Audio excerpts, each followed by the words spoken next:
Okay, is there any sound? Okay, here we go. All right.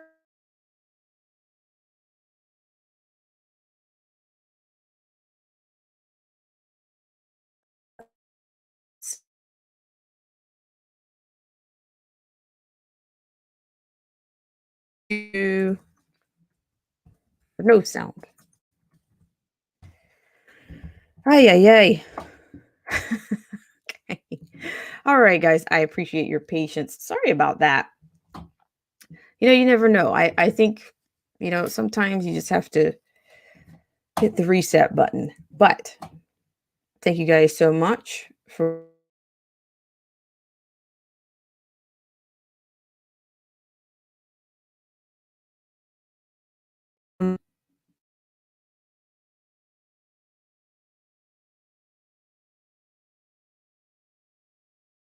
season, right? Thank you, Angela Reed. Thank you so much for coming in. And Kathy Latour.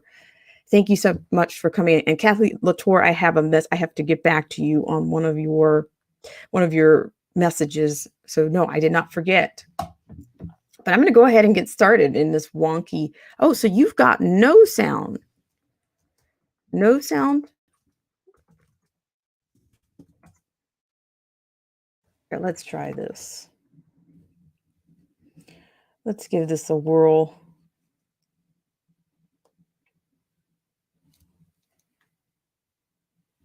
Okay, what do we have? Okay, it's good now. Reindeer games, right? All right, I'm going to go ahead and jump into this stream and we'll see. We'll see what happens. It's a little wonky, but I'm going to go ahead. Let me start over again. Thanks so much for coming in, everyone. And today I'll go ahead and give you the topic. We're talking a little bit about the woke touch, and we're talking about the potential incoming administration having the woke touch. That's what this is about. That's going to be let me say that'll be like the undertone, if you will, of this stream. So that's what we're dealing with. So we have just a few liners today. We're going to deal with a bit of the Diversity and Inclusion Board via the military. We're going to deal with a certain attorney's interest in the contested situation out of DC. And then we will also talk a little bit about how a radical PAC could attack free speech, of course, with an incoming administration. So we got wokeness all across the board. Wokety woke is the forecast. So thank you guys so much. So I'm going to go ahead, and I appreciate that, guys. Thank you so much. So I had to play along, right? Got lots of devil's advocates, right next to the AI. So what I'm going to do is I'm going to go ahead and do another. I'm going to thank you guys so much for coming in. Thank you to the loyal patrons, the subscribers, as well as the followers and friends on Periscope. And I want to thank you guys for choosing this platform, because you do have choices. So with that said, I'll give a thanks to the sponsors, and then we'll be right back with the news. This show is brought to you in part by our sponsors. Whether you're interested in health, culture, politics, scripture, automobiles, entertainment, history, and much, much more, there's something for everyone.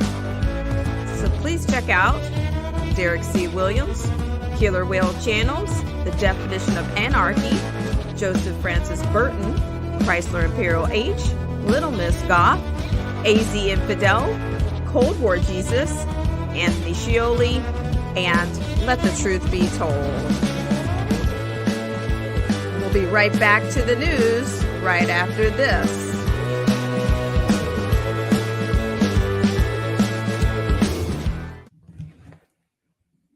All right, guys, thank you so much for tuning in, and we're going to get started right away here. Don't like the way that was primed, but I'm going to go ahead and start this actual segment, and we'll start with our we'll start with the free speech attacks, and that's not going to go away.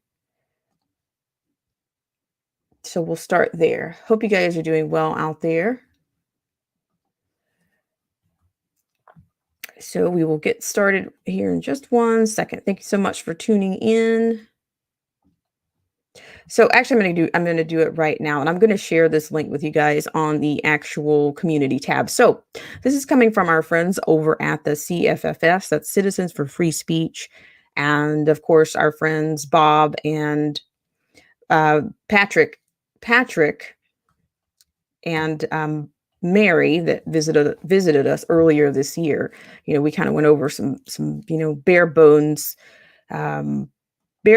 of just what free speech is and what the First Amendment is. But this is the threat, I guess, is what we're responding to, or what this is an immediate release.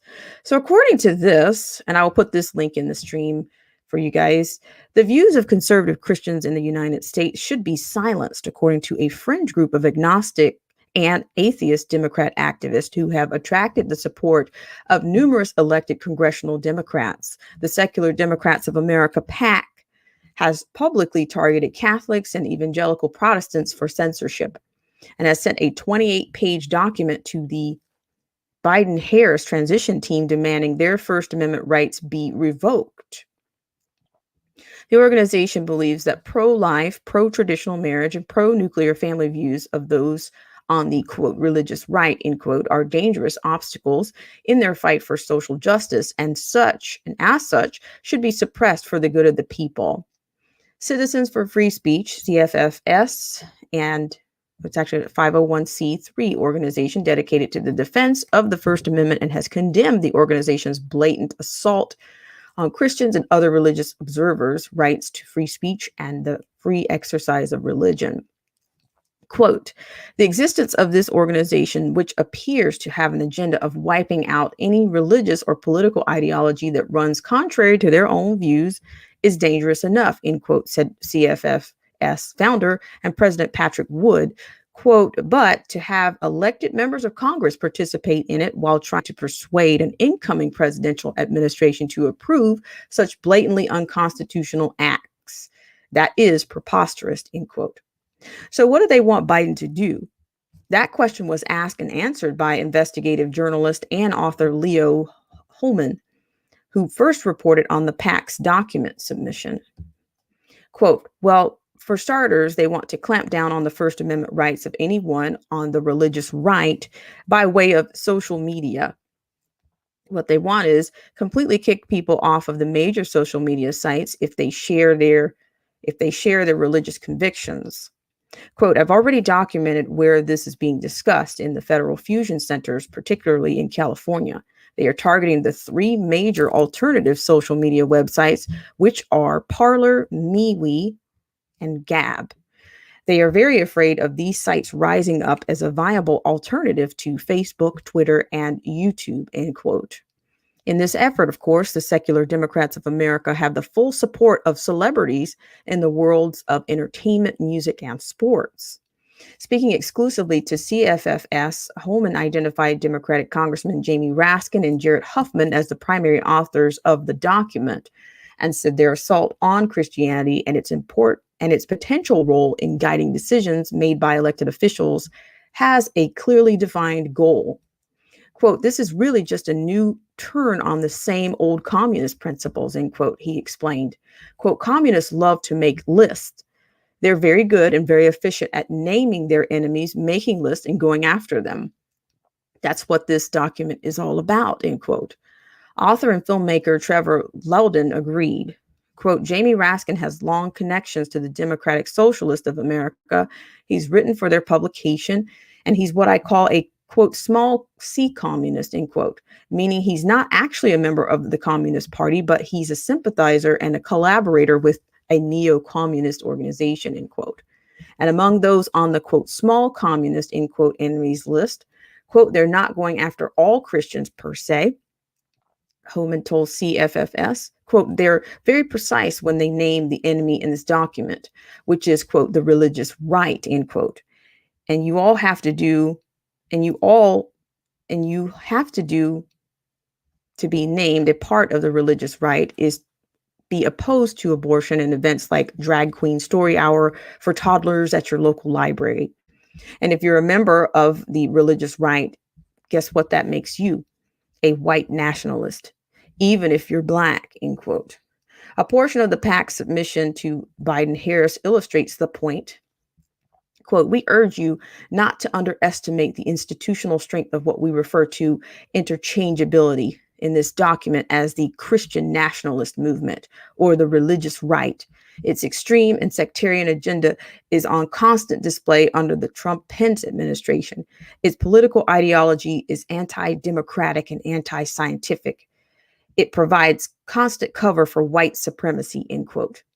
Quote, it's true, Holman told CFFS, quote, you could be a conservative African-American in an African-American church, and you will be classified as a white supremacist because conservatism advances the white man's doctrine. And that's why you must be silenced, no matter your color, end quote.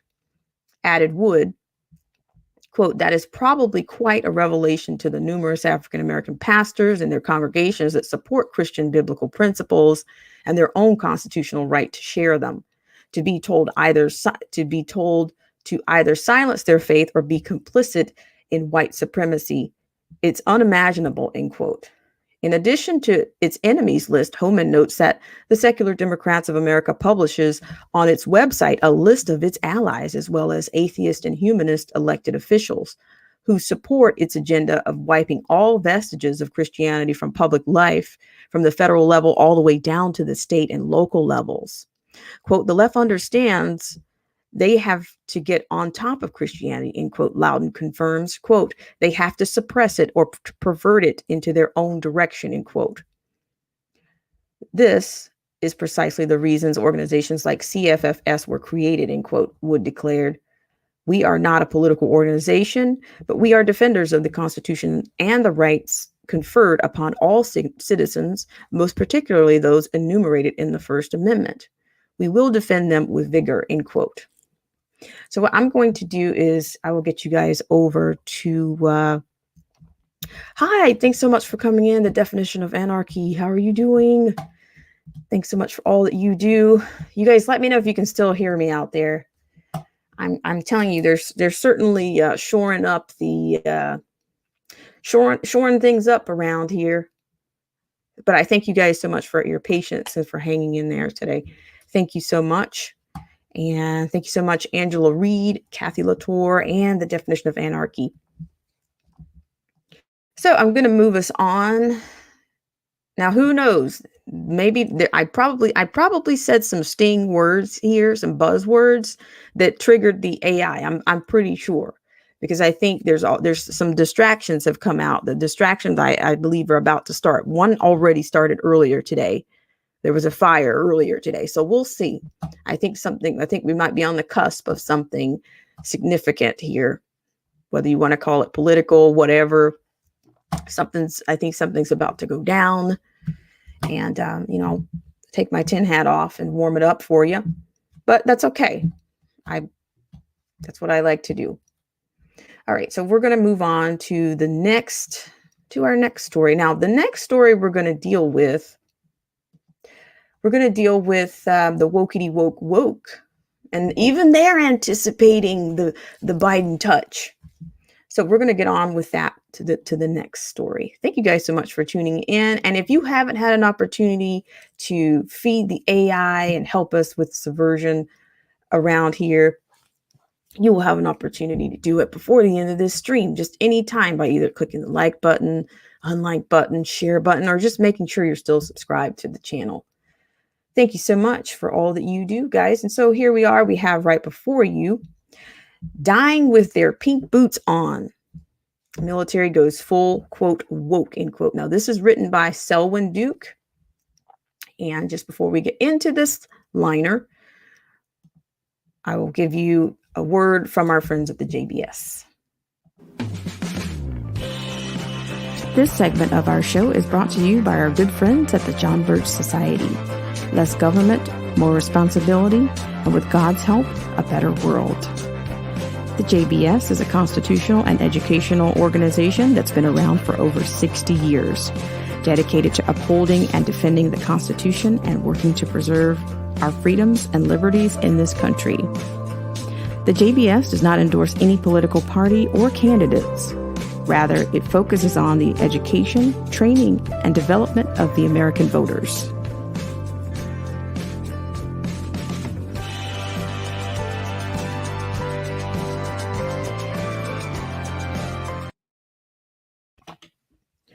All right, guys. Thank you so much once again. So we'll go ahead and get into that liner. I thank you guys so much for all that you do and for hanging in there. And I just want to say the mods, you guys, of course, have the latitude to, of course, drop your links, or even TDOA, the definition of anarchy. You can drop your own link if you would like, and including your actual. You can even drop your book link if you'd like.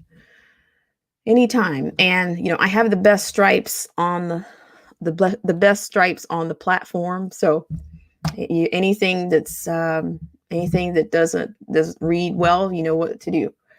So I'm going to keep going here. Thank you guys so much for tuning in. All right. So according to this is written by Selwyn Duke over at the JBS from the TNA. That's the New American here. For years, conservatives would say that once the fantasy land immersed college undergrad snowflakes got out into the, quote, real world, end quote, they'd change. What actually happened was that they changed the, quote, real world, end quote. And the latest example is how our military is transitioning from passé political correctness to steroid-engorged version called, quote, wokeness, end quote. Far from their mandate to, quote, kill people and break things, end quote, as radio giant Rush Limbaugh would put it, the military now is breaking standards, meritocracy included.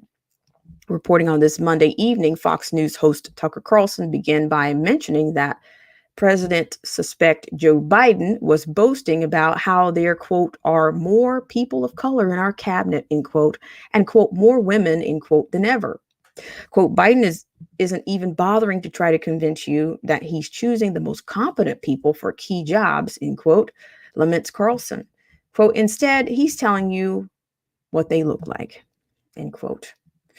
Now the armed forces, perhaps trying to get ahead of the twisted curve and avoid the wrath of the incoming cancel culture cultist leftist, is ratcheting up its diversity obsession correspondingly, as Carson tells us.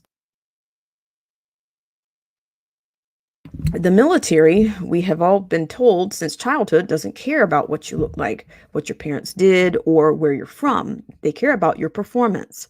That's why the U.S. military is impressive and why they've been able to keep us from being invaded, because they only care about what matters. And what matters is protecting the United States. Not anymore. Last week, Acting Secretary of Defense Chris Miller announced that the U.S. military will be changing its standards from top to bottom. This is not to create a more effective fighting force to save your children from China or other foreign dominations. But no, it's in order to conform to policies formulated by the Pentagon's so-called Diversity and Inclusion Board. You can imagine what those policies are: strict affirmative action, hiring and promoting by appearance, the elimination of objective standards. According to Miller, who should be ashamed of himself, these extremist left-wing social engineering projects are, quote, moral imperatives, end quote, in the armed forces, though he did not explain why. Of course not, because here is no reasonable explanation, nor is one deemed necessary. It's dogma. So we'll keep going to this. I'm not sure if I'll do this. I'll give you the imagery clip from Tucker. But troubling is that the military even has a, quote, diversity and inclusion board, end quote, to begin with, and that it still exists after 4 years of President Trump, perhaps a testimonial as to the deep state's intransigence. But don't be surprised, quote, diversity, end quote, is all the rage and profitable. New York City's small K-12 Dalton School plans to hire 12 diversity officers. Yale University already has 150 full-time ones. All this social engineering and money spent might be worth it if it yielded fruit. But the reality is that while diversity may be a physical reality, it's not a, quote, strength, end quote. but an obstacle to overcome. Fact. There's no indication at all that greater diversity yields better performance. Moreover, correlation seems to suggest the opposite. For example, quote, Israel, Japan, and South Korea are among the world's least racially diverse nations, end quote, wrote the late Professor Walter E. Williams in 2017. Quote, in terms of academic achievement, their students run circles around diversity-crazed Americans, end quote. Unfortunately, though, in keeping with how liberals make mistakes and conservatives then conserve those mistakes, even people on the right go wrong on diversity.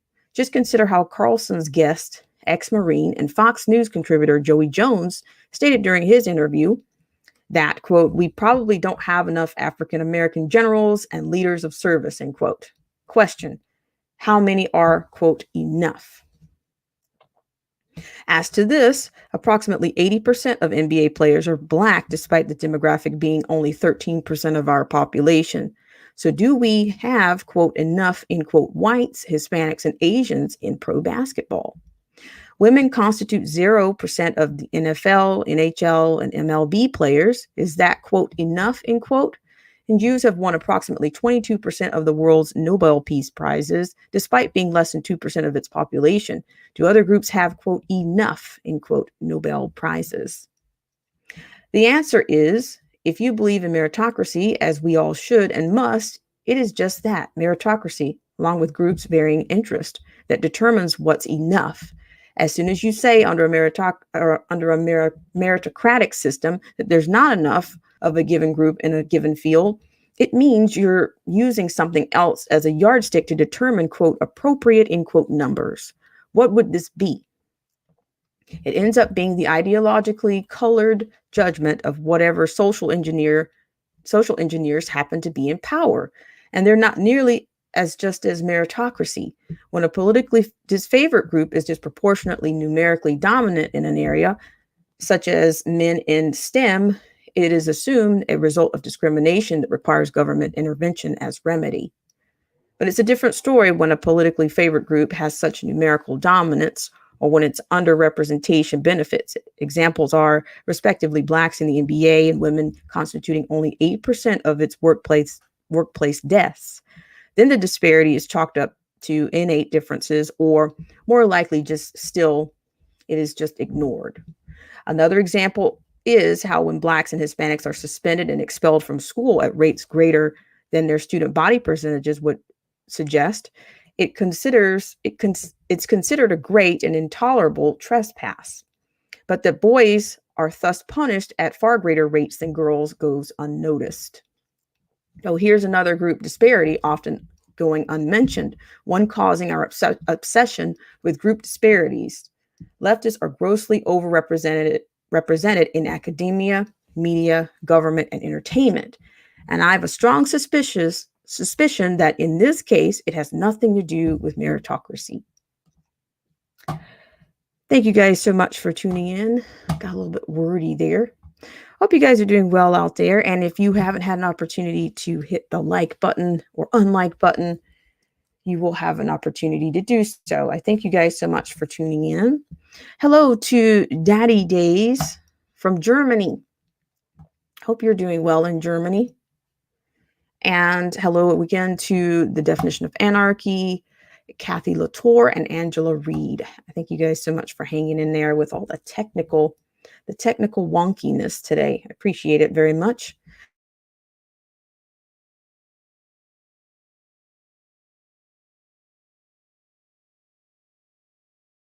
I really appreciate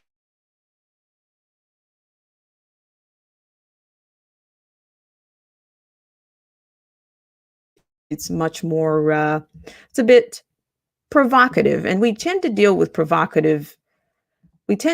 provocative here on Black Spring with Autumn, and that's been par for our course and for our intensive purposes around here. And that's why it helps to have your guys' support, and I really appreciate it very much. So we're going to move on to our next segment, and this is the one that's going to be most egregious to those on the left. And this is going to refer to Sidney Powell's White House officials denying her access to Trump following the Raucous Friday meeting. I'm not sure if you've heard about it, but you will. Seems like some things are amiss.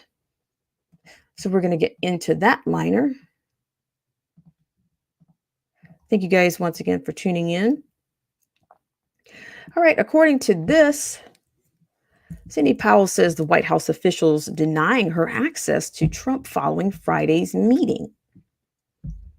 All right, according to this, attorney Sidney Powell claimed on Tuesday that she has been denied access to the president ever since the raucous 4-hour meeting that took place at the White House on Friday.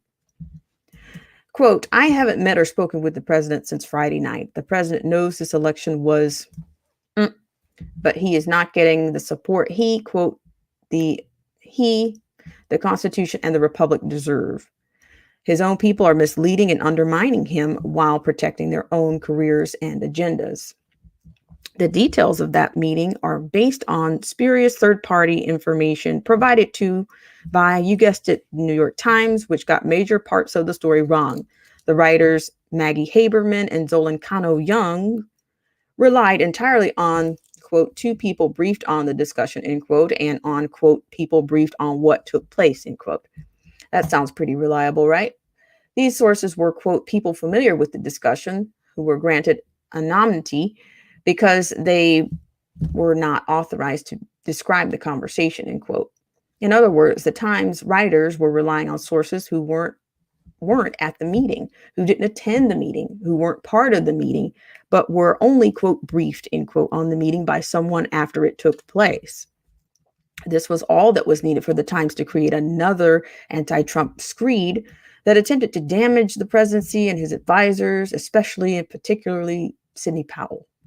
According to the writers, the president, quote, discussed naming Sidney Powell, who, as a lawyer for his campaign, unleashed conspiracy theories about Venezuelan plot to rig voting machines in the United States, to be a special counsel overseeing an investigation of voter fraud, end quote.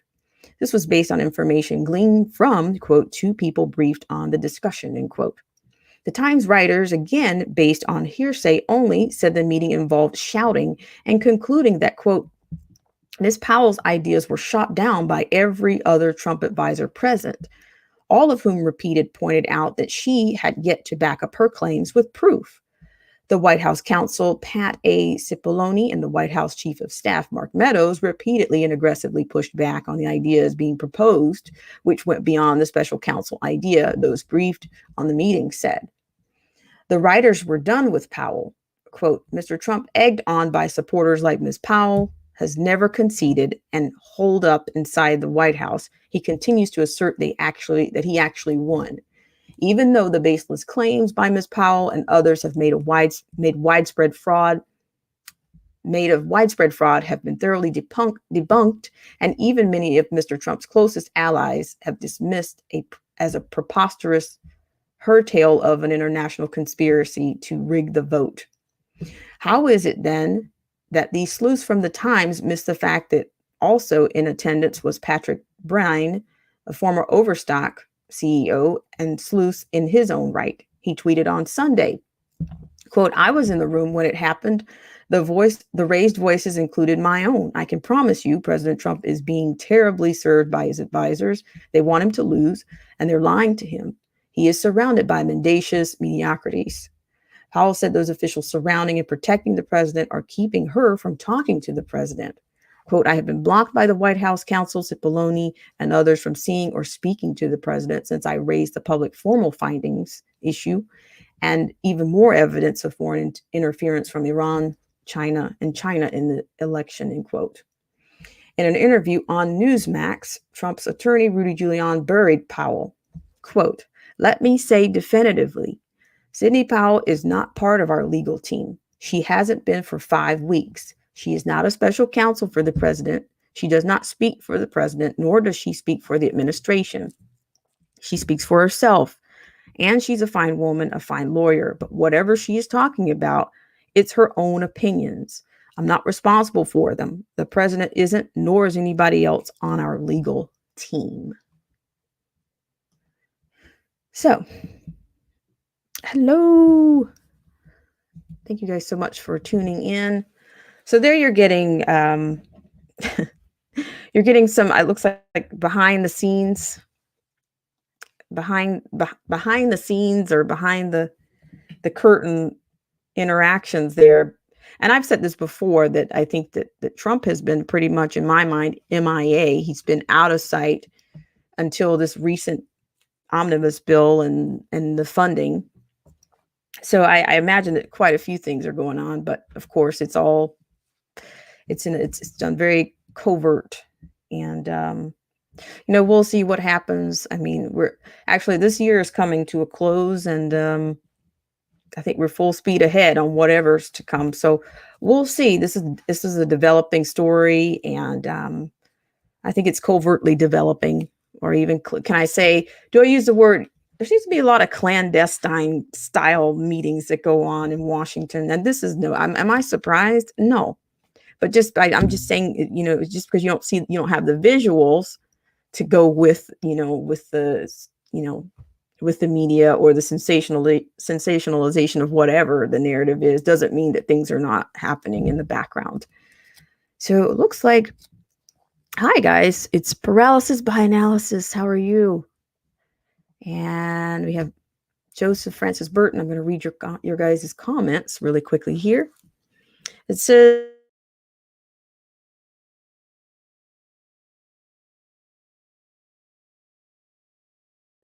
construction sites, I just assume all those yellow vests are sexiest. Easy. Thank you for that. That's nice. Nice perspective there. See, Trump's investigation into the voter fraud is another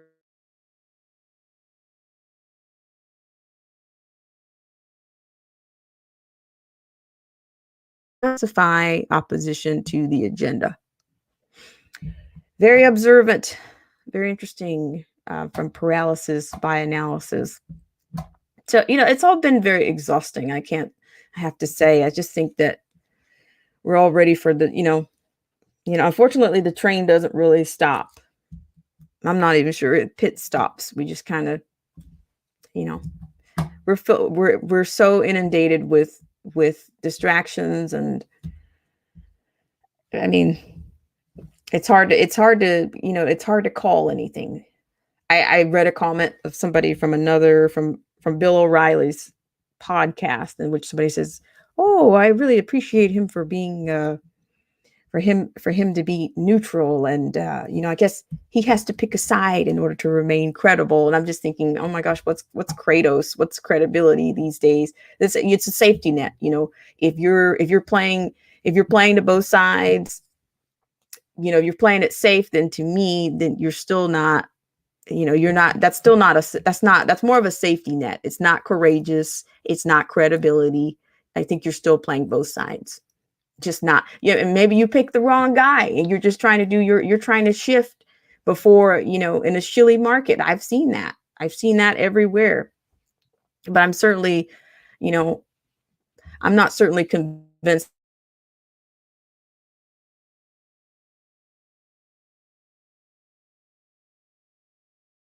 you want to call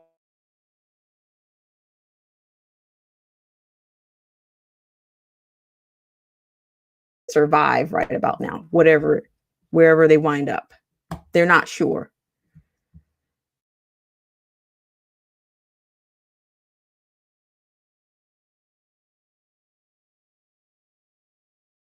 For a second time today.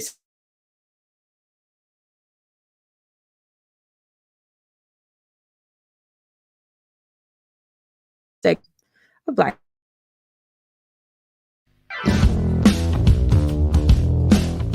This show is brought to you in part by our sponsors.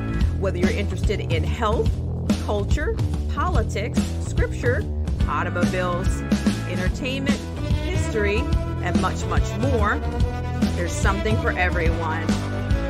So please check out Derek C. Williams, Killer Whale Channels, The Definition of Anarchy, Joseph Francis Burton, Chrysler Imperial H, Little Miss Goth, AZ Infidel, Cold War Jesus, Anthony Scioli, and Let the Truth Be Told. We'll We'll be right back to the news right after this.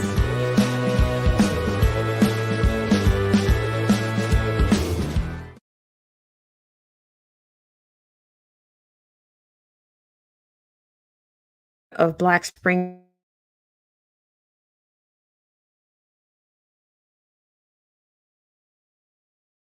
Germany. The definition of anarchy, Kathy Latour, Angela Reed. I thank you guys so much for tuning in on this segment of Black Spring with Autumn.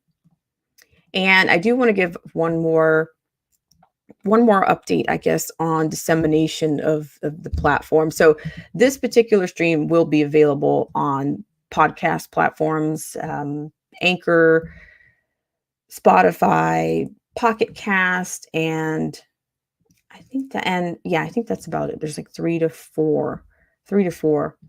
But you can, of course, if it's easier for you to do audio instead of, the visual, then that's fine. Yes, so I appreciate it very much. And I will put a link for the First Amendment being under attack by these political action committees. Now, I just want to make a few comments before I close this out. So you've had everybody make their demands and their wish list for this potential administration. And of course, that includes BLM. I'm sure there's probably a laundry list. The Sunrise Movement is where you got your squad from. That's the AOC, the Rashida Tlaibs, the Ilhan Omars, the Presley, the Ayanna Presleys. They all came out of the Sunrise Movement. So I would imagine that all roads lead to Rome, in the words of the Lockhart perspective. And you can probably find more groups that have a laundry list for the potential suspect administration. And you'll find those lists there. But I'm not surprised that they're taking it to the Christians. And people have been saying that for a while, that the Christians were going to be under attack. They've already been under attack in Africa, in Nigeria. They've been under attack, and nobody really wanted to say it. But I think it's a reality. So I think that's actually a great article. In fact, I might even take a gander with you guys right now. There's an actual, there's a list. I'm not sure, these people, these Marxists, these communists, they are going after people. They are trying to neutralize the opposition. I'm opposition. Okay. I don't necessarily have to be affiliated with a group to be a part of opposition. But, they're going to do everything they can. I mean, that's why everybody, go to Parler, go to Mayway, go to this, okay, but go to those and then what? We're running out of places to go. I mean, here, I might even just open this up just for a few seconds here. I'm being a little bit investigative in real time here. I appreciate you guys so much. Thank you so much, Kathy Latour. Thank you so much. I really appreciate it. So I'm going to have a look at, let's look at this just for a second, if you don't mind just going with me here just for a second. I'm going to wrap it up, believe it or not. But I'm curious, we have there are so many groups, and I have not submitted that these groups are socialist. I think they're communist. I really do. I mean, everything they always have, there's always a con. It's always about the revolution. It's never about what's on the front of that banner. It's never about that.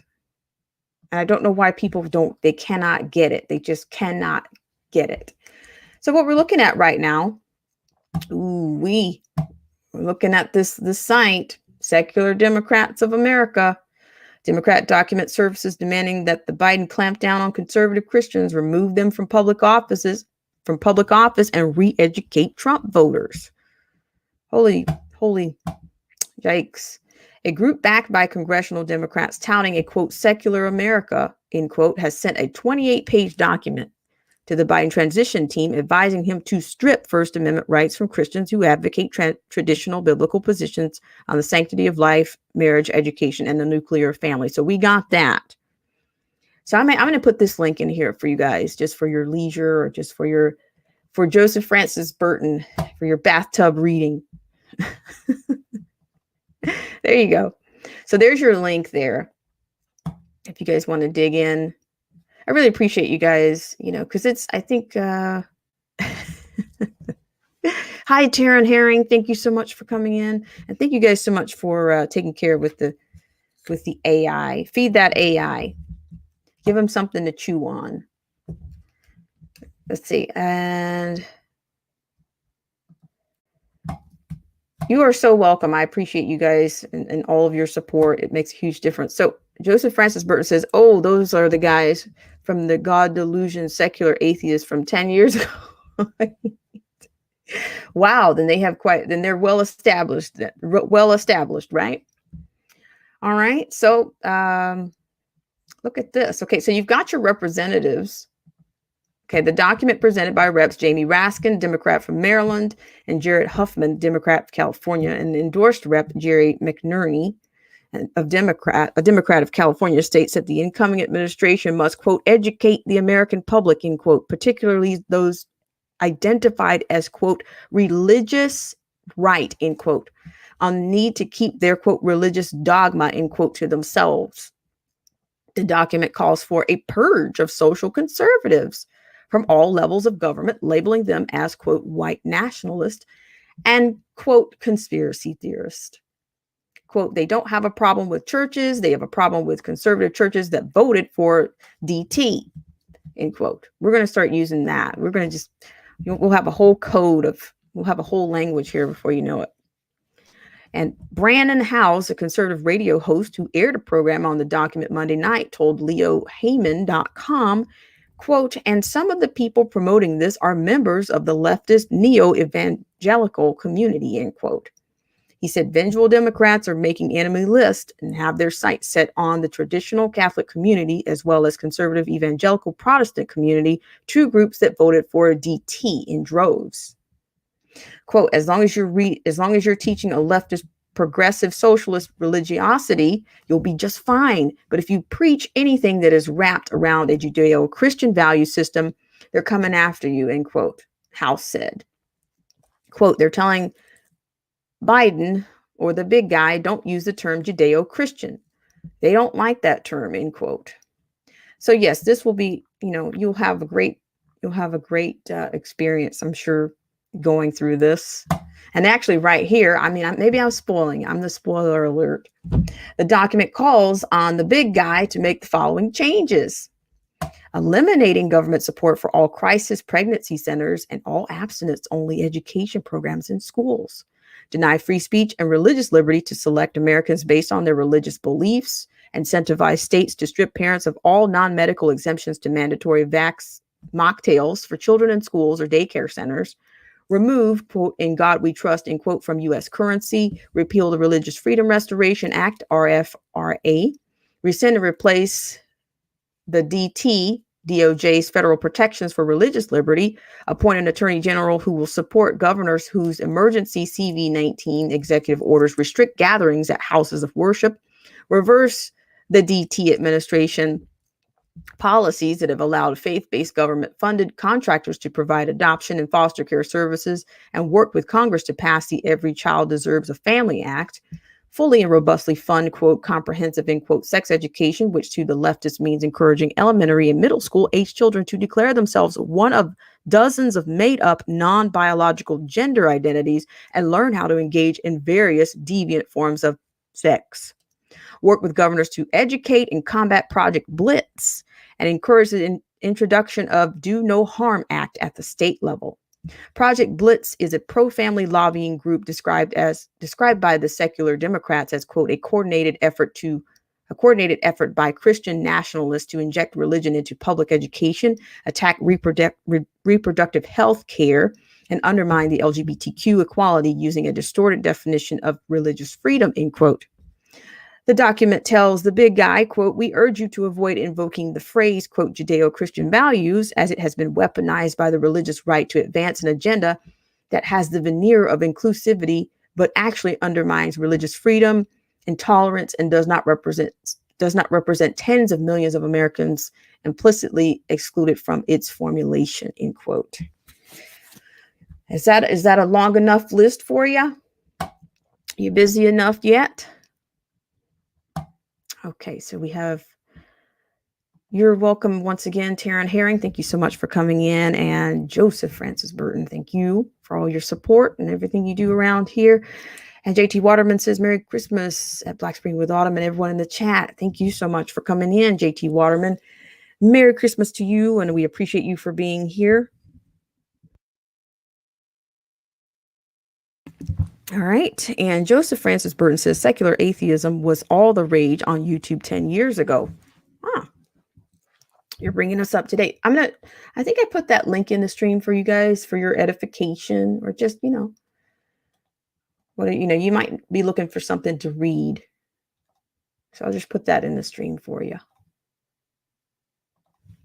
Hi, Anarchy Television.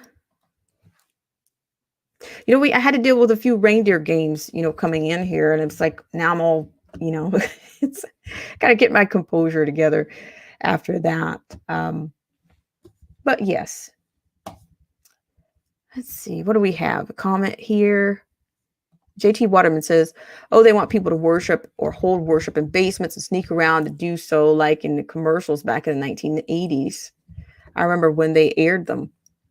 Is there a specific movie that you're referring to, JT Waterman? I'd love to look up one of those movies.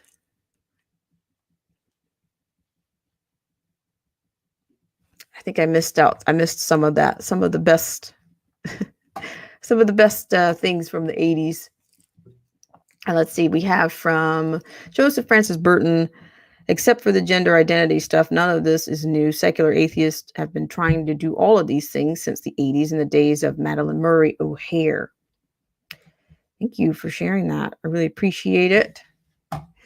So yeah, guys, I will place CFFS is will be on put that on the community tab, and I'll put more things. I'll try to get this schedule a little bit more linear, because I had to make some changes once before, but we'll see what happens coming up. I really appreciate it. And actually, I will tell you, as of right now, I have nothing scheduled for tomorrow, and I'm not sure I'm going to schedule anything. If there are any like significant or developments of interest, then I will try to bring those to you. So we're going to round this out in about 10 minutes. And I want to thank you guys so much for tuning in. And if you would like to step in just for a second, and I'll give you your 3 to 5 minutes, and then we'll close this out, and we'll say so long for your holiday celebrations, probably starting on tomorrow's Eve. And in fact, we're probably already on Christmas Eve, depending on where you are in the world. Daddy Days, you're in Germany, so I'm sure you're much closer to it than we are here in the States. So thank you so much for taking the time to come in and say hello. I really appreciate it. Hi, John H. Roberts Jr. I really appreciate it. So yeah, you have a link out there, and like I said earlier, we're going to close out here in about 10 minutes. And there is a link out in the stream if you're interested in chiming in on any of our 3 liners of today. And it just basically started out, it was all about, you need to acquiesce, or you need to conform, or, you're going to be, this next administration is, they're coming full speed ahead if it comes to pass. And I don't think, woke will be one word, but that's not going to be the word that I'm going to use. That's what I call their language, and I try to refrain from using that kind of language. I try to use my own language to describe that thing that they're talking about on this channel, because I think language matters, and you have to be careful with what language you actually use. And so it makes a difference. And Merry Christmas, everyone, says John H. Roberts Jr. Thank you so much for coming in. And yes, if you guys have had an opportunity to hit the feed the AI around here, That's all good. That's all very helpful. As I was saying earlier, I will be making some changes to the schedule, and I need to post those. I'm a little bit delayed on those because I want to do something that's consistent, and I will put that out. So not to worry. And Anarchy Television, thanks so much for coming in. He says the people that say they're woke, they are definitely not awake. True. Truth juice coming from Anarchy Television. So yes, so I'm also going to be putting any type of addition or expansion of this platform. Will also you'll find that on the community tab as well. But I can't say I would have to vet some of these other platforms that we talked about, the Parler, the Mayway, the Gab. I mean, these are like, it's like forcing people to go underground. We're already speaking an underground code, just to remain functional. And I'm not even giving myself I'm not even a part of any form of group. I'm not even associated with a specific group or ideology or even a party, but I face the same response and the same consequences that those that do. So I don't think anybody's exempt. You're going to run out of cover. Everybody that thinks they'll be profitable in this new system, you'll end up being phased out too. You'll lose whatever increasing your lot that you think you're doing. You're going to end up losing out on that as well. No one's safe, and there is no safety net. I'm not convinced that running all over the internet, you're going to find any type of refuge or liberty. You can't. It's controlled opposition. So I really I appreciate, and of course I'm going to look at all of them. I mean, I think Rumble is another one. There's so many, but you can just see from what I was reading to you guys, from these secularists, these radical groups, these communist groups, they are trying to steamroll everybody. That's exactly what they want to do. Then they have the audacity to call other people fascist when it's actually them. Why do you need to run people underground if you're not the fascist? Or if it's true, why can't people make up their own minds? Why don't you leave people to their own convictions, or leave them to that? Da da da. Paralysis. Well, hey, what's happening? Let me make sure it's not doing that crazy stuttering thing. Have you noticed that's been happening a lot when people first log on? I've been seeing that, and I think I've seen it on other people's. I'm starting to notice a lot of things that are going on, paralysis by analysis. And I'm telling you, I'm beginning to wonder if there's something, if there's some type of mass shutdown pending, or some type of blackout that's about to occur. Because I had literally no sound on the previous stream. This is take 2 of this live stream. Yeah, and then even whenever you were starting actually the second one, it was lagging a bit, and I was about to say something, but now the last like 15 minutes, it's been pretty solid. So I don't know, man. I don't want to say it's a telltale sign that if you're not being attacked either by these when you come on, that you're lagging, or you're being shadow banned or whatever. I don't want to say that's an immediate telltale sign that you're either real or not. But I'm noticing more often than not, the channels that come across like really, really like the secular truth channels, they're actually, for the most part, by and large, doing okay. If you'll notice, like they'll be talking about the candy bar or whatever, the what do you call it, the mocktail? I call it the mocktail. yeah. But they'll talk about all the taboo stuff. And yet they're still getting lots of, I mean, to be honest with you, one example of that, as much as I respect his material, he is one example of that, is like Corbett, right? Why is he still blowing up in views? And he talks about absolutely everything, and he's not been shut down. I don't know. That's interesting. But he is secular. And I noticed that there's a few of these channels that are hitting all of the taboo subjects, and they're not taken down. And the only consistency I see is the secularism.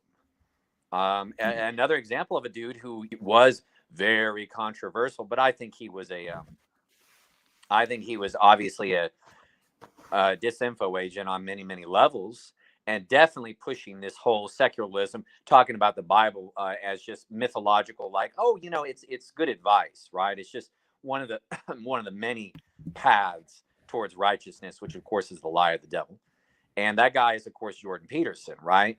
Where they'll sit there and do you notice how hard he's pushed? If I allow a video to go on past, like I just kind of let it keep running, I just let it go on autoplay or whatever.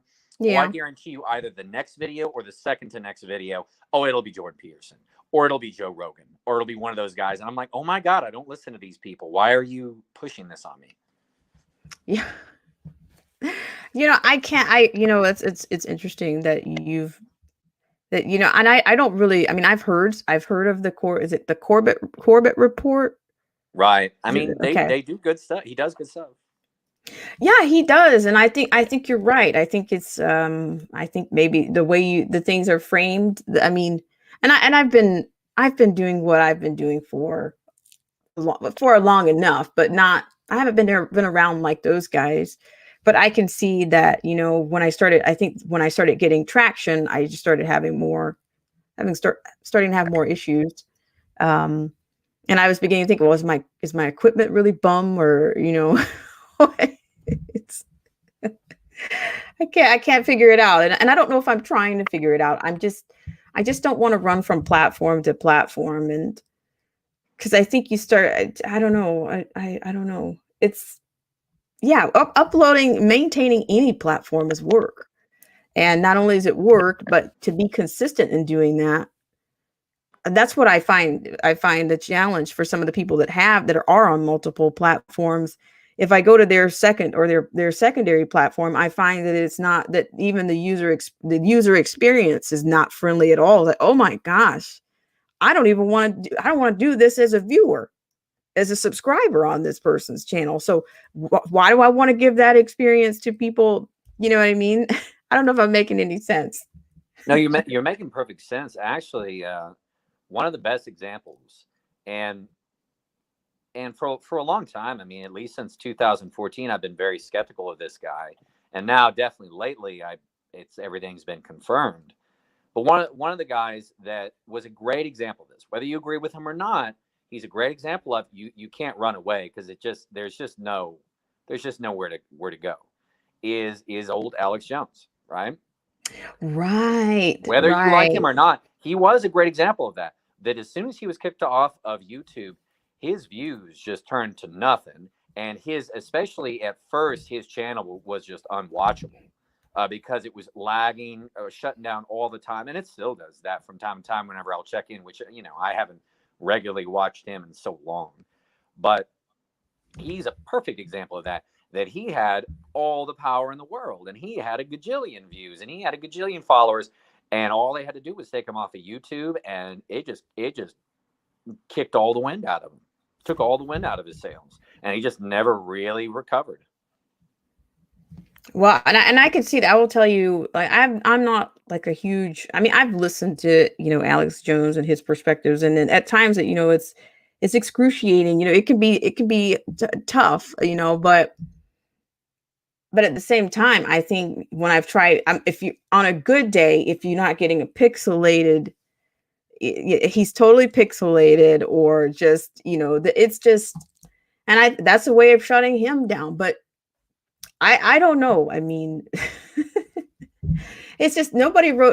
This didn't come with instructions. Do you have any instructions for survival for being on social media? What are your survival tips? Oh, I mean, I don't know. You obviously know a lot better than I do. You've been going through it. I'm just a dumb teacher who's doing my own thing. Um, who, don't get me wrong, is being shut down as a teacher. I don't know how long I'm going to end up having a job. They're finding every single reason to make things ridiculous. But I, in terms of surviving on the platforms, I don't know. I actually agree with you. I don't really think that there's anywhere to go. It almost leads me to wonder, like, two things people have been bringing up. Was YouTube and all these platforms, Twitter, were they entirely meant to just be ways for them to disseminate their evil message. And they didn't expect, which, see, I don't really believe this, but they didn't expect that, oh man, it would be a great platform for truth to get out, right? That's what a lot of people are trying to be all uplifting about. Well, they didn't expect Twitter and YouTube would end up being great disseminators of truth. And now they're finally clamping down. Well, I mean, maybe it's that, or maybe it's two other options. And I think it's kind of a combination of these latter two.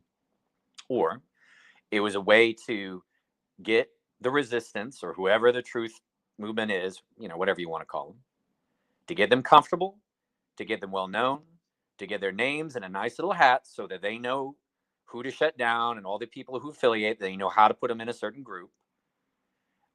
Or three, getting back to the whole the objective of the Hunger Games, which I pointed this out before.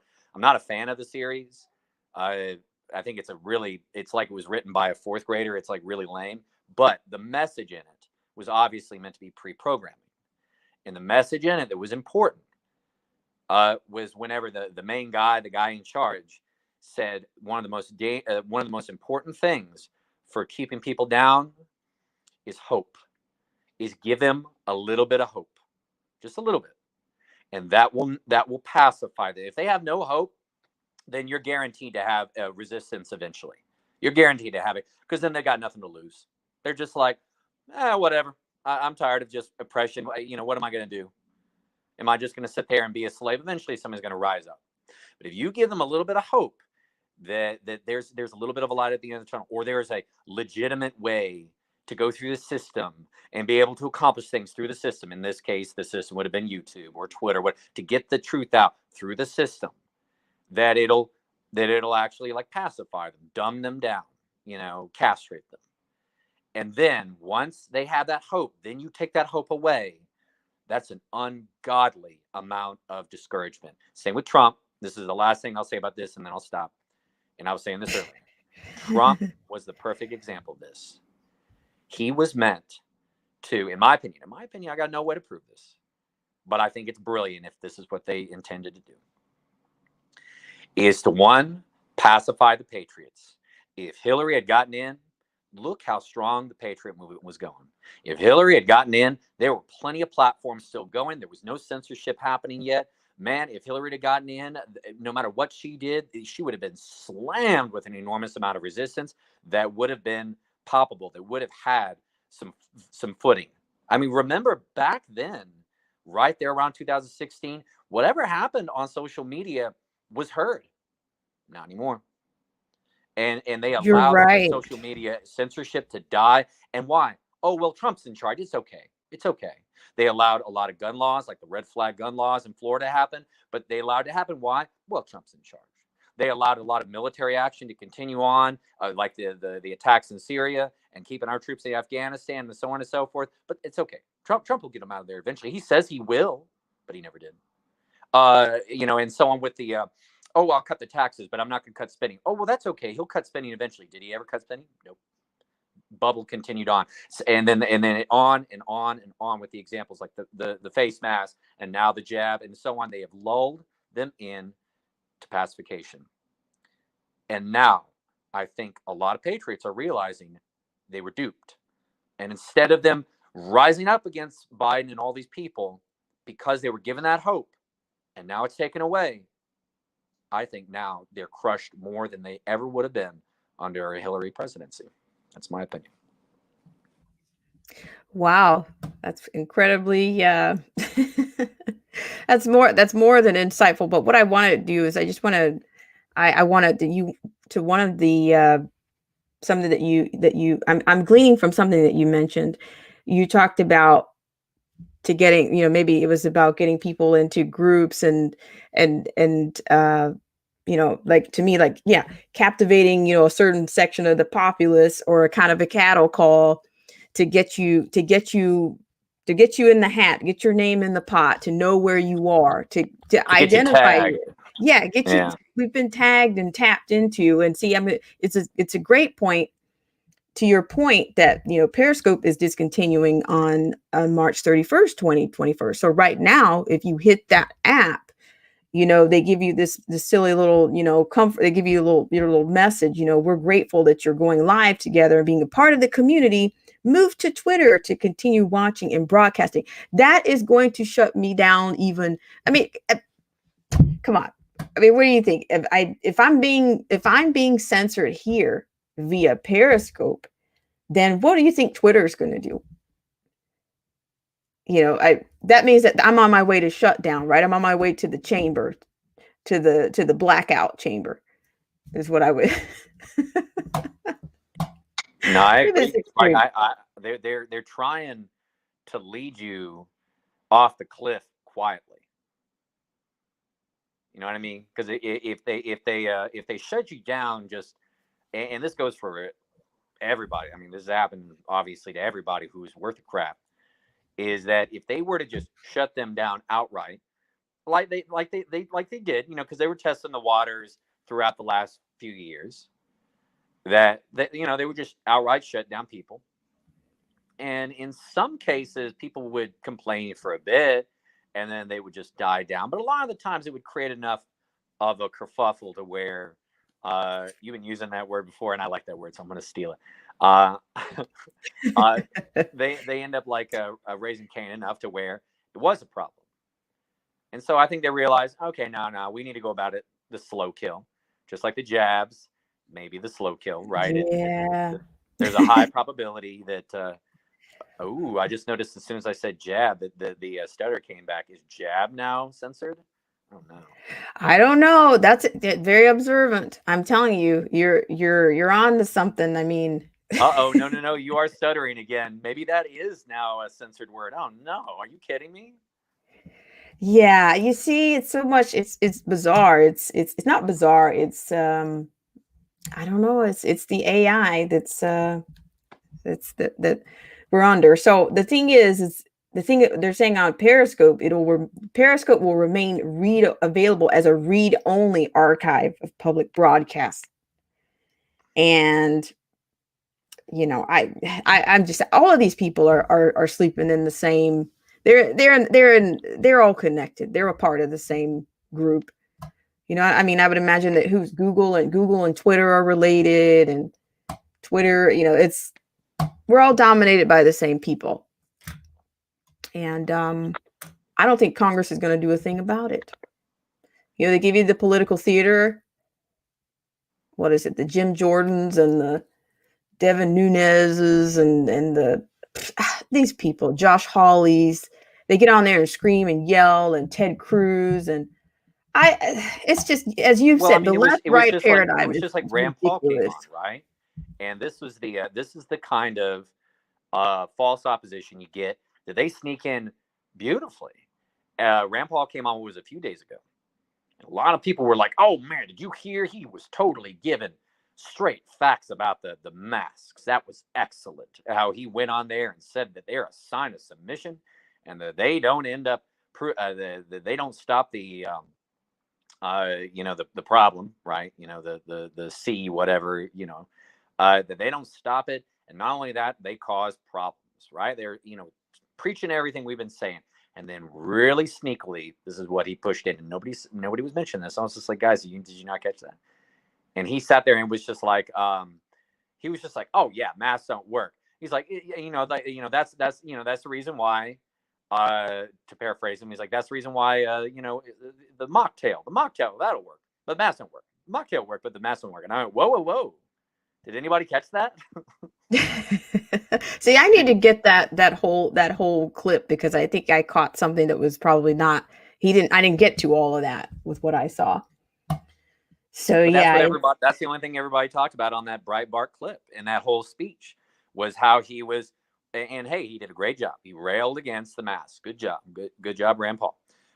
But he led us right into he led us from a little trap to like the straight up right in the lane's den. It's just like, oh, okay, it's a coup d'etat. Yeah, it's just, oh my gosh, yeah, you're right. Yeah, that's going to be the answer to everything, right? We're going to get you there, but by little bites. Just Yeah, small dosages. Ooh, will I get banned? Are you stuttering now with the word dosages? Just small Not dosages. Just not yet, man. But I found that curious. I found that I could hear you fine, and then as soon as I just said that word that has for the longest time been innocuous, now the J word, not even the bad J word, but the J word. It's not even the bad J word. Yeah. You started studying for a bit. This is ridiculous. You can't say anything. Well, you're right. I mean, I don't know. I mean, I are you a believer, or do you go into any other platforms, or have you checked out any other platforms, or is Instagram, I think, has revved up their opposition. Um, yeah, people have been getting censored on there, and then of course they do the fact checking. I'm surprised that my videos or my streams don't have a big fact checking flag on them. Oh my God, what is going on here? Fact checking. So they actually put the big fact checking on there about. I mean, I do notice this a lot with the videos that talk about the subject, the strain. That whenever they talk about that stuff, that yeah, there's usually a big advertisement below it about CDC or whatever, know your facts and so on and so forth, and then there's usually an advertisement go along with it that's like the WHO or CDC or it's just Fauci make his little statement or whatever. So I've definitely seen that. Yeah, well, what they do is it's totally blacked out, and they'll say it'll be something like, see why this is false. You want to see it anyway? See why this is false? See why this is false. And then you get to you can't just click on it. It'll be blacked out, X'd out. But then if you want to see what they say about the post, or before you click it, you gotta choose right away whether you want to see what they say. Oh, this is half correct. It's exhausting. It makes it's just it's certainly censorship. And I guess, what was it that we were saying on the other day, that maybe even next year this time we won't even be able to speak as freely as we are. Between the Lockhart perspective and you and myself, we were having that conversation, I think, on Sunday. Who knows if YouTube will be around, or for this type of ilk, I guess. Well, at very least, you have I mean, you've got. Did you say you have Patreon? I do, and I'm starting to load. I'm thinking I'm going to just be loading stuff up like over there, just Well, to. right. I'll try to send some support your way on that one. Is it just under the same title you got here? Yeah, I mean, I was Well, no, I'm trying talking to. about financial support. I mean, I know you may prefer disseminate your information on other platforms, but I'm just talking about like what do you primarily like to use in terms of the financial support? I know you don't Well, like shelling, but I mean it's just a sign of appreciation kind of thing. well, I really appreciate it. I have Patreon, and I have Patreon, and I have, what is the other one here? Patreon, and then I have PayPal. So I put those in there first. So they're out there, and then they're also on my little community on the page. Mm-hmm. So yeah, whatever, that's very nice of you. I appreciate you guys for all of your support and considering, supporting the channel. But I think there's a lot of people that are, they're going to be sustaining themselves, if they want to keep going with some level of consistency. I think that's what people are doing. And, yeah, so I really appreciate it. And, yeah, I'm Well, just going to keep going. have you ever thought about even possibly, this sounds really ridiculous, but I mean, there are so many people doing this and nobody's really talking about, what about Discord? I haven't really looked into Discord. I heard that's where it's at over there. Maybe I need to look into it. I mean, yeah, just making a list and just kind of doing some investigation on all of these different options. But I have heard good things about Discord. So Well, yeah. I mean, I've never heard. I mean, uh, part of the reason is because it's not public.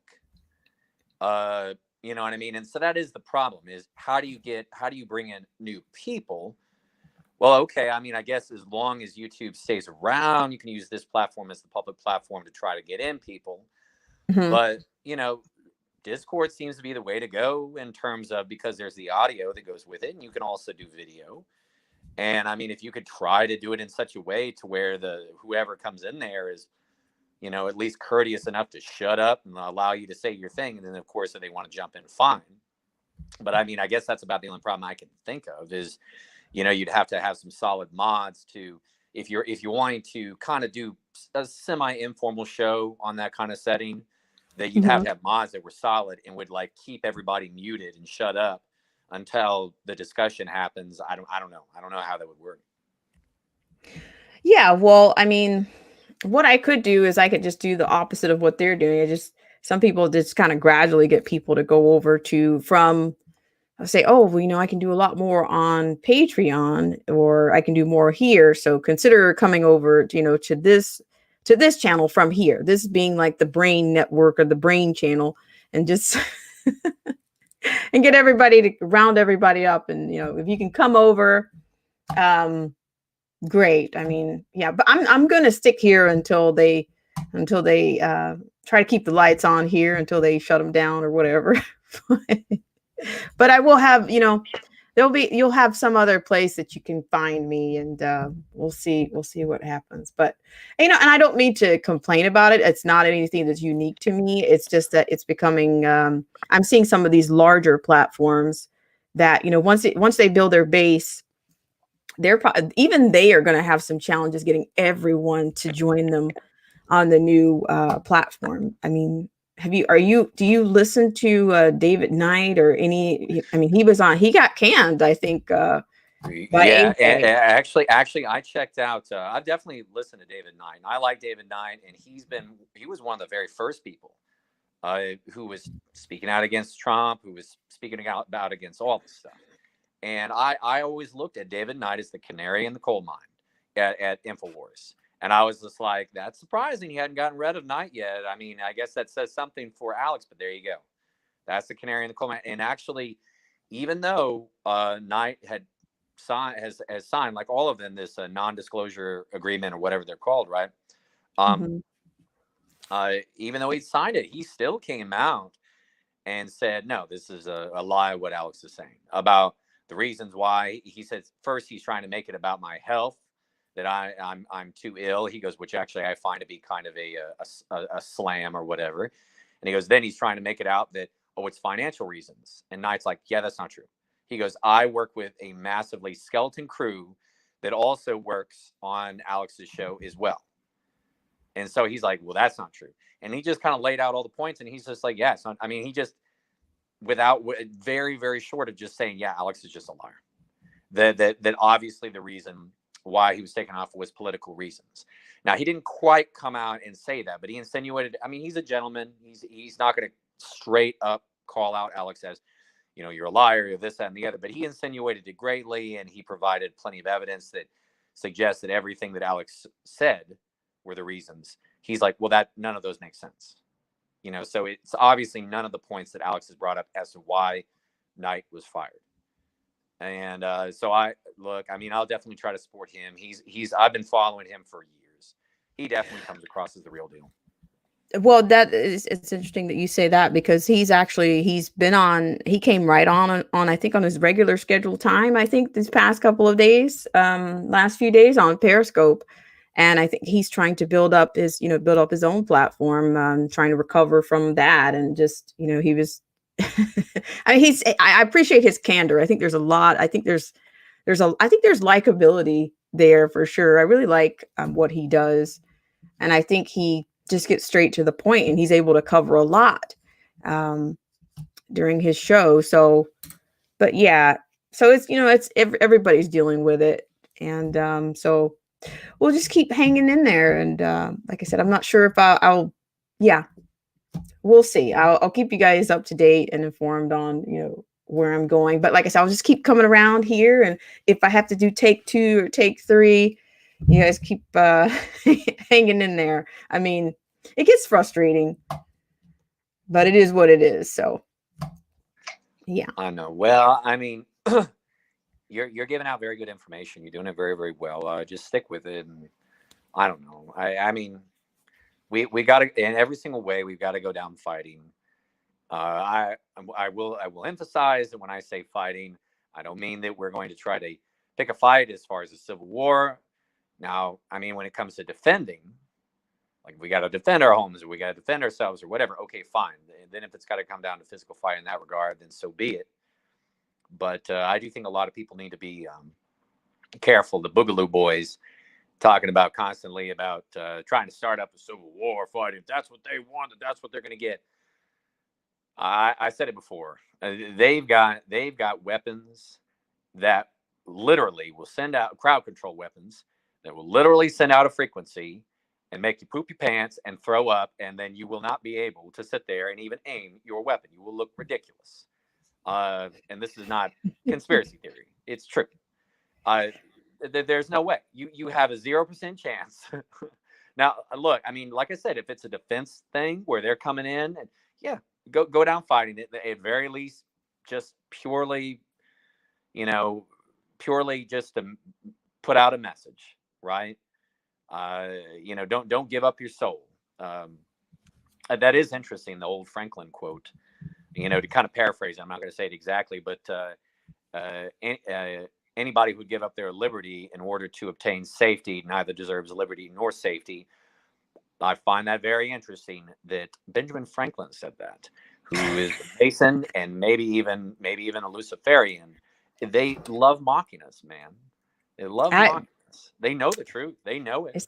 It's the irony. It's so ironic. And like I said, I mean, I've had like so many, I've had you come on and with great insight and assertions all the time. And it just makes me, yeah, I'm like, I just think to myself a lot often, like, I think they're all laughing at us. Is that too outlandish?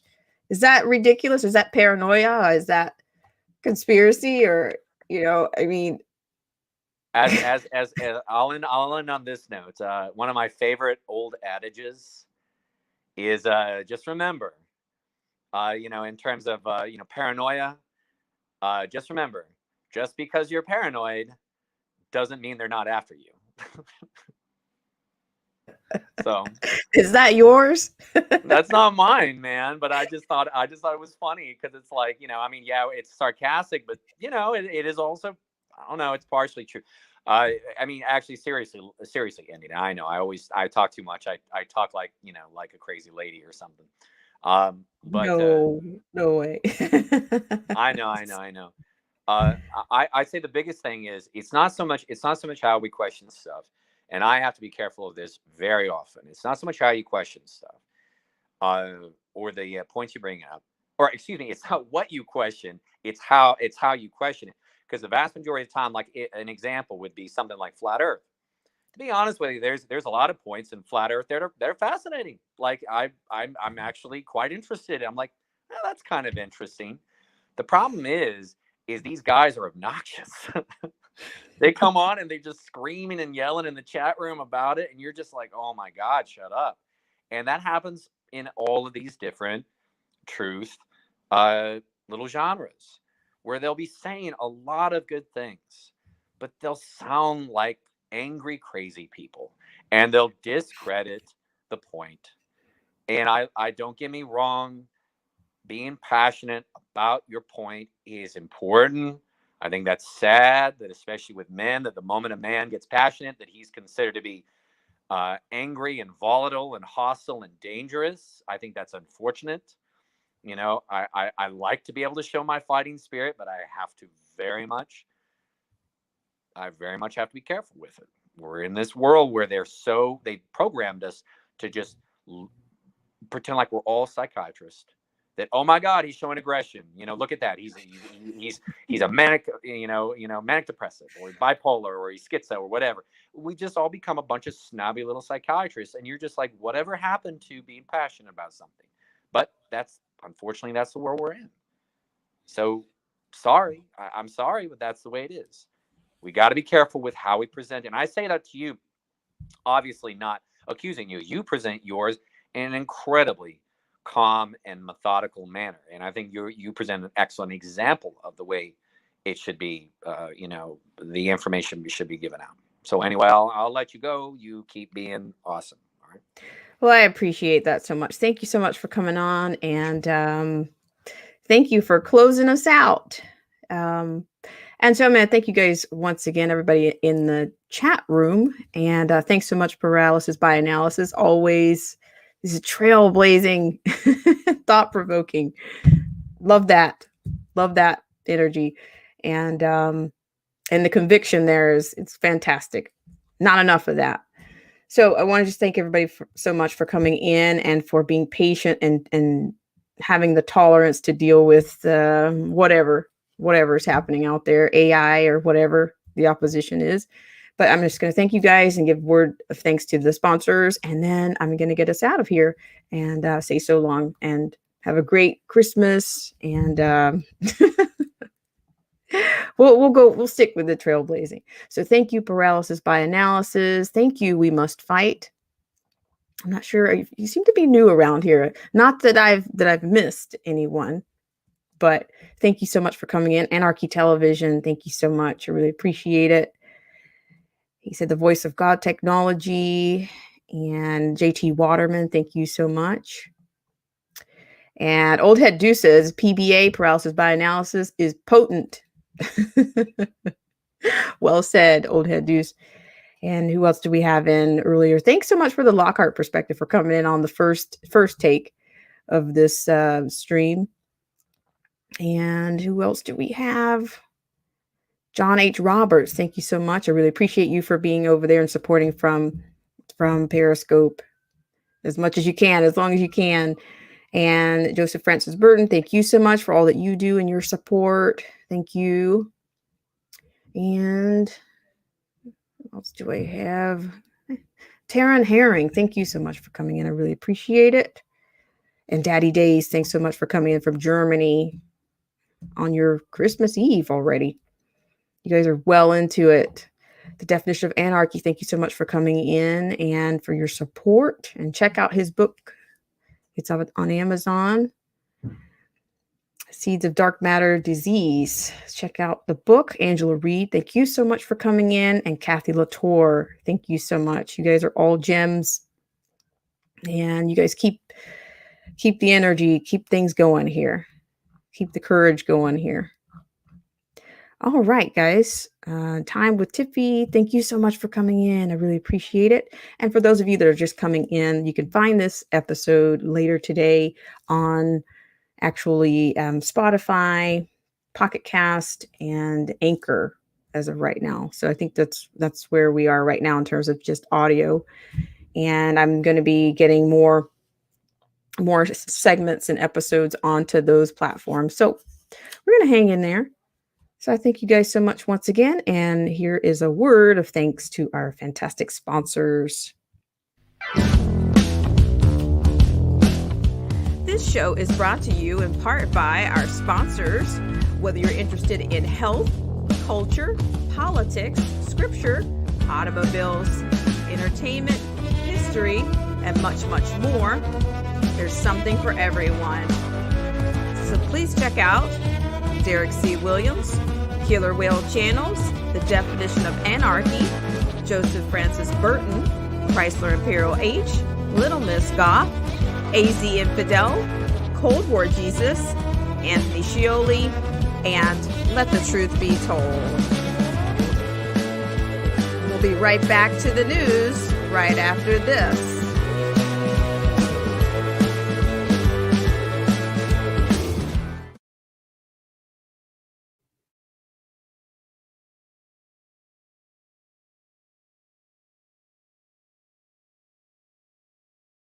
And I don't have any plans to be on tomorrow or even Friday, but who knows? We'll see what happens. And yes, keep your eyes peeled to the community tab for schedule updates, which that has to come out this week, as well as other videos and other links. So thanks so much, guys, and have